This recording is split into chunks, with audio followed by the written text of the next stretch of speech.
Here's a question that most men dread having to answer. Does my bum look big in this dress, Well, darling? luckily, I like big bottoms, so it wouldn't matter to me. No, but a lot of people, men dread that question. They don't know how to answer it. And, of course, most of us women probably dream of having a smaller bottom, but not our next guest this morning. This is 30-year-old Vanity Wonder. Now, she was so desperate to have a curvier bottom that she spent over $15,000 on illegal injections, and she was forced at one point to use super glue to stop her bottom cheeks from leaking from this substance.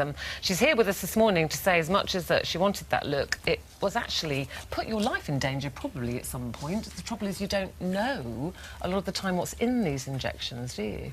Yeah, a lot of times women don't know. The first 2 times that I went and got injected, I don't know what she used. She said she used soybean oil, but in doing research and thinking back on it, I don't believe her.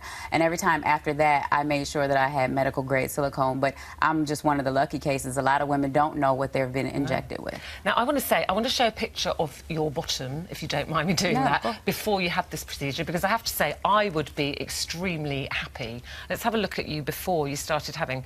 Now, that is a bootylicious bottom to me. What is your problem with that? Yeah, what made you want to change that? I never had a problem with it. So what made you want to go and have these injections to make it curvier or bigger? Well, the first time that I heard about injections, I thought that it was the most terrible thing that anybody could do. I thought it was really stupid.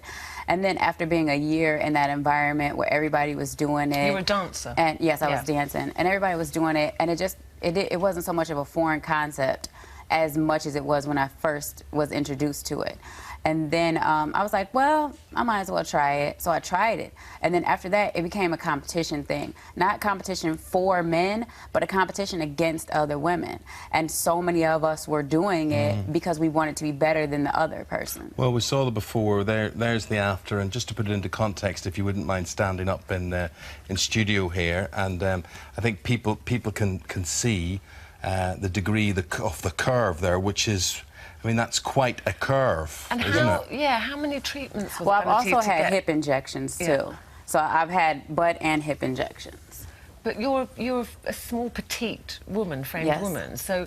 is this something that becomes an obsession? And sure, at first it probably started, it would look nice, but then it gets bigger and bigger, and it's out of proportion with your body. It is out of proportion. Well, like you said, it was an obsession. It did become kind of addictive, but more so than that, there was a point where it got infected. So I was left with all these lumps all over my butt, and I had a choice. I could stay with a medium size, it looked like a bag of oranges. I could stay with a medium-sized lumpy butt, or just keep padding it with silicone to make it better. And every time you pad it with silicone, it just gets bigger. So it wasn't my goal to get this big, but in trying to pad it to make it look better, that's what happened. Can you reverse it? I don't believe so. I mean, there may be technology that gets done later on, but see, what has to happen is if the doctor goes in to take it out, he has to slice you and go in as deep as the silicone has. So a lot of times, when they have to, because some women, a lot of women get sick from it. So when they actually have to go in, women are left with no really bottom at all. And this is not like taking out a breast implant. This is because this is from hundreds of injections. Now, so dangerous is this, and such is this trend that you've written this book called Shot Girls. Yes. Who is this aimed at? Is it other dancers? Is it a peculiarly American thing? And that's funny because injections over in America, they transcend any border you get around it. In the book, I talk about a mother who brought her 17-year-old daughter to get injections. The oldest lady I've ever seen get injections was 70 years old. So there's no border around this. It's not just dancers. It's not just women in the entertainment industry. It's every woman who looks in the mirror and doesn't like how she looks. But where has that culture come from of this wanting a big curvy bottom? Well, the injections we got from south of the border. We got from, Rio De Janeiro, but it boomed in the black culture. And now it's everywhere. White, Hispanic, Asian. And this is not a pleasant treatment. I mean, was I right in reading you? Because I'm thinking you go and have one injection in each cheek per treatment. How many injections were you having each time you went? The first 2 times I went, I had 9 injections in each cheek. Okay, 9, whatever. Well, subsequently after that, I was getting 120 collectively in both cheeks. It must be so painful. Yeah, just explain that to me, because if you've got the muscle in your buttock and the skin, and they're injecting in, it isn't suddenly that your bottom grows overnight. I mean, they're injecting something that's forcing the skin apart, aren't they? Which, even to describe it, sounds painful. It feels like lightning.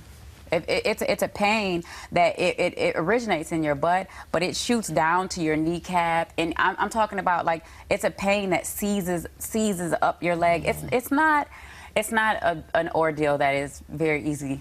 And then tell us what happened, because yours started to leak as well. Well, it's not that it started to leak. It leaks as they're doing it. So it's not that it starts to leak. As they're doing it, it'll leak out because it's always a greasy substance. Yes. So they seal it, everyone, not just mine, but they seal everyone's with super glue. And that's how, that's like the street way of sealing it up. Because you were saying when you were dancing, it was kind of coming out and making the floor slippery. Oh, yeah. So what and made Vanity, you stop? also in the book, you tell this terrible story about this 18-year-old girl who was so painful, and she was dancing and literally leaking from 6 different puncture holes. Oh, yeah. Yeah.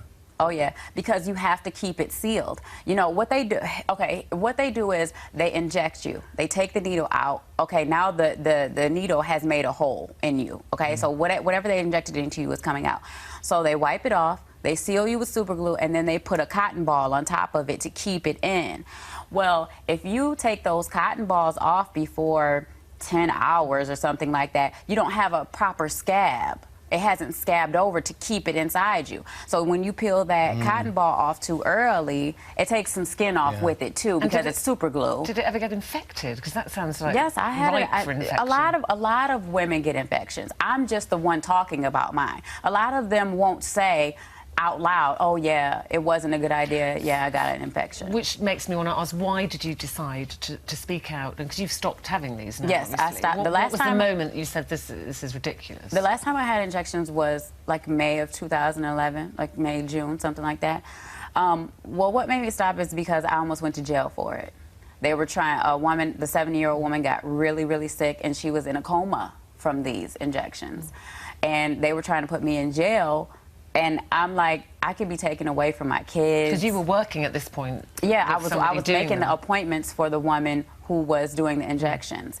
And I'm like, I could be taken away from my kids.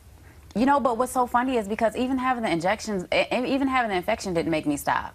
Nothing made me stop until I was faced with losing my kids. But if I would have been smart enough, I would have understood that an infection running through your body, these shots can take you away just as quick. And that's what I want girls to know. Because them injecting into you, they can hit a vein, inject right into your vein, you're done. I can understand that whole health aspect, and I can understand your crusade. But you've had it done, and you have lived the life. When you look at yourself now, are you happy with the way you look? I mean, the crusade aside, the dangers aside, I mean, do you like the way you look? Well, truthfully, I would like a little bit of a smaller butt. But I'm very happy that I didn't die. I'm very happy that I'm still here for my children. You know, and that in itself is such a blessing. I did so much dumb stuff with my body that I'm just happy that I'm even living to be able to talk about it. So yes, when I look in the mirror, I say, it's kind of hard to go shopping. I would like a little bit of a smaller butt, but I'm happy when I see myself because I'm still living. Are you still dancing? No, I haven't danced for, it'll be a year pretty soon, because I just wanted to devote everything that I could to this book. I just wanted to put everything in it and tell the truth 100%. That way people know what it really is. We said you take the glamour away from it, which is important. It is fascinating, and it's something I wasn't aware of. I mean, and apparently people get this operation done legitimately as well. So I always thought it was no. Implants, they get implants. Yeah, you can get implants, but injections injected freely into your butt is not legal in any sense of the word at all. Okay. And I know when we met outside before the programme, you were wondering if mine were implants. This is all I thought I saw you there in the hotel room. Right? This is Irish bootylicious, genuine stuff. No need for that. It's all natural. Fascinating stuff, Thank you, Vanity. Vanity. Thank you very much. So interesting. Thank you very much. Thank you. Good luck with what you're trying to do.